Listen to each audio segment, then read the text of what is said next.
This is Russ Curtis. I wanted to add to a video that I recently created, and I will link it at the end of this, so be sure to watch it so that you have some context here. But I would love for us to talk more about how to help heal instead of like the techniques of counseling and psychology and marriage and family therapy, social work, and so forth. So let me jump right in here.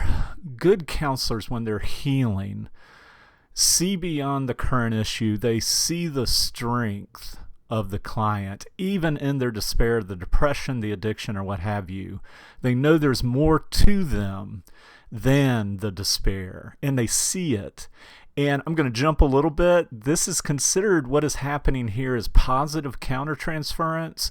And this is not fake. This is not cheerleading the client or using positive affirmations unless the client finds them helpful. We recognize the pain. We even feel that pain. We are empathetic to that. But the positive countertransference is we see the strength. We see what the client is capable of and that they're more than their issue. There's a lot more to them than what they're experiencing, no matter how hard.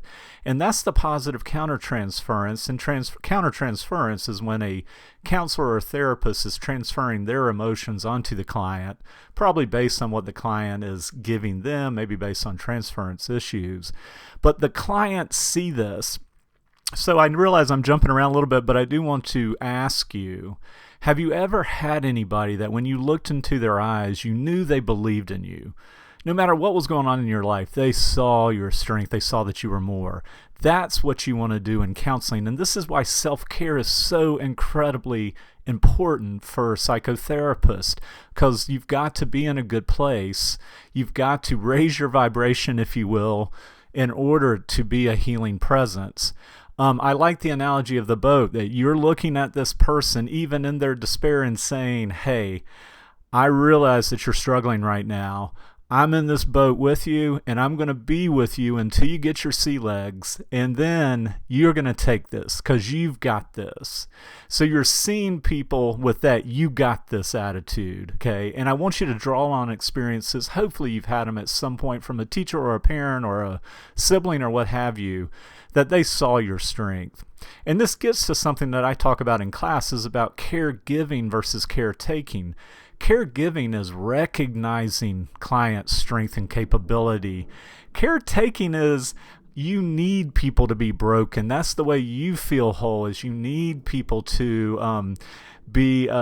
have similar issues and all that. So we need to pay attention to this. And I realize that can be a little harsh. I'll probably get some comments on that. But it's incredibly important. Do you need people to be sick and to always be in their issues?